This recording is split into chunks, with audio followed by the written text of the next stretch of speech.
Assalamu alaikum wa rahmatullahi wa barakatuh. Another question that came from you guys. Can you talk about the signs of the Day of Judgment in today's world? Well, first of all, I want to welcome all of you to this channel. If you're here for the first time, please don't forget to subscribe to this channel and go over the videos that we have covered. We have covered some very unique topics, and we have dived deeply into the topics that you probably might not have seen other places. So let's explore the signs of the Day of Judgment in today's world. And as we are getting closer to the end times, we see these signs that will take us into the end times. But are we prepared is the question. Everybody wants the Day of Judgment to appear so that the justice will be served. But are we ready? Have we prepared enough? Well, first of all, in the times that we are moving towards, there is an increase in ignorance and decline of knowledge. Knowledge doesn't necessarily mean something that you have acquired a lot of text. You've acquired a lot of information. That doesn't make you knowledgeable. Knowledge is at a totally different degree than information. We're living in a world where there's an information overflow, but being able to find knowledgeable people who are able to give you answers to your question with wisdom, with true knowledge, that is different. We find that there are so many degree holders from all walks of life, religious or non-religious, but how many of them are actually serving the true purpose of their existence? That Allah subhanahu wa ta'ala created us to worship Him. And for a believer, worship is not limited to the rituals. Each and every step of a believer's life is ibadah, is worship. From sleeping to going to work, to going to school, to doing your daily chores, to feeding your family, earning halal living, and praying and fasting, and all of the other things, each and every step. Remember, for a believer, has to take care of three specific rights simultaneously. Right of Allah subhanahu wa ta'ala on you, right of others on you, and right of yourself on you. You cannot deprive yourself. Also, that's also important. But you cannot be busy too much in yourself and ignore everything else. Or you cannot be too busy in one thing and ignore the other two. So in a hadith narrated by Abdullah ibn Mas'ud radiyallahu ta'ala anhu, Prophet Muhammad sallallahu alayhi wa alihi wasallam said that there will come a time when knowledge will be taken away, and ignorance will prevail, and great mischief will become widespread. This hadith is reported by Imam Bukhari, and we are witnessing an alarming decline in true knowledge and a rise in ignorance about moral and ethical principles. In the name of acceptance, we have been asked to accept some very immoral behaviors, and now it has gone past the level of acceptance. Now we have been asked to appreciate the unethical and immoral behaviors in the name of diversity. Inna lillahi wa inna ilayhi raji'un. And also we see widespread corruption everywhere, which is another sign that is getting us closer to the end of times. In Surah Ar-Rum, Allah subhanahu wa ta'ala says, corruption has appeared throughout the land and sea by what the hands of people have earned. So He may let them taste part of the consequence of what they have done. Today we witness corruption in governments, businesses, and even in communities. We see corruptions in the house of worship. We see corruption in masajids. And corruption is also that you get the money from the community, but you do not spend it wisely. Spending $30,000 on getting a chandelier for the masjid? Come on, brothers and sisters. That's not the pressing need of the time. So there's a reminder of the consequences when society loses its ethical foundation and turns away from Allah's guidance. Also, we see spread of immorality and indecency. Prophet sallallahu alaihi wasallam warned that modesty would be abandoned. He mentioned that people would eventually consider certain sinful acts as acceptable. In today's world, the normalization of immodesty and indecency is widespread. We see these influences in media, in fashion, and even in our daily interactions. Similarly, wealth disparity and poverty is there. Despite wealth, the Prophet ﷺ also mentioned that the poverty would increase despite the presence of enormous wealth. Today, the gap between the rich and the poor is larger than ever before, and the gap is widening.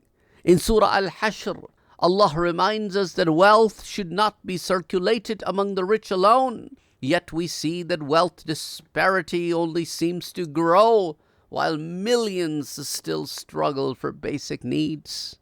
And then we see the erosion of family values, and respect for parents is also going down. And one of the most telling signs is the changing dynamics within the families. In a hadith, the Prophet ﷺ said, when a man obeys his wife and disobeys his mother, and when he brings his friends closer and distances his father, then await the hour. Imam Tirmidhi reports this hadith. The breakdown of traditional family structures and values is evident, and respect for elders is unfortunately diminishing. Similarly, we see natural disasters and environmental changes. As natural disasters are happening more frequently and with greater intensity. In Quran and Surah Zalzala, Allah subhanahu wa ta'ala mentions that the earth is shaken with its final earthquake. So slowly and gradually the world is moving towards that final earthquake that will cause the great destruction. And Allah says, and the earth discharges its burdens. This ayah serves as a reminder of the immense power of Allah and the fragile state of the earth. It is also a warning to reflect on how human actions impact the environment. The appearance of false prophets and claims to divine status has also come to light. We have people like Ghulam Mirza Qadiani from the region of Pakistan and India who claimed prophethood, and his disciples called themselves Muslims. Astaghfirullah al-Azim. At the time of the Prophet sallallahu alaihi wasallam, there were some false prophets too. Prophet sallallahu alaihi wasallam warned us that before the day of judgment, there would be false prophets and individuals claiming divine status. He said, there will be 30 great liars among my ummah, each claiming that he's a prophet. And this is reported by Imam Muslim in As-Sahih. And we have witnessed individuals in recent times who make false claims to spirituality or divine authority, leading many people astray. We see them in several places, fake miracles, trying to increase the following in the name of religion. Inna lillahi wa inna ilayhi raji'un. And we see the frequency of wars and conflicts, as we see the one that is going on in Palestine from last almost 1 year, rather more than 1 year now. May Allah have mercy on our brothers and sisters in Palestine. Look at what's happening in Yemen. Look at what's happening in Lebanon. Look at what's happening in Syria. Look at what's happening in Iraq. What we have done to our brothers and sisters in Kurdistan. It's mess everywhere. Look at the corruption in Pakistan. Look at the street crimes. You are shocked and amazed at the same time. Amazed in the wrong is in a negative way. That are these Muslims? Is this a Muslim country? Because we are so far away from the righteousness. We see conflicts and wars. They're sadly becoming constants in our today's world. Prophet sallallahu alaihi wasallam described that one of the signs of the last day would be much killing. Imam Bukhari reports this. And the Quran also wants us and warns us to avoid oppression.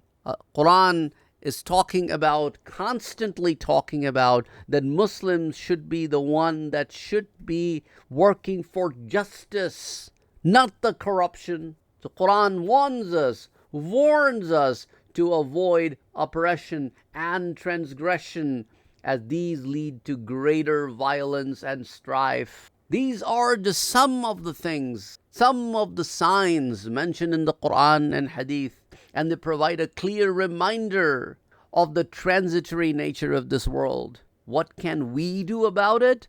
Islam teaches us to constantly reflect, seek Allah's guidance, and work on bettering ourselves. It's crucial, very crucial, to return to the teachings of the Quran and Sunnah.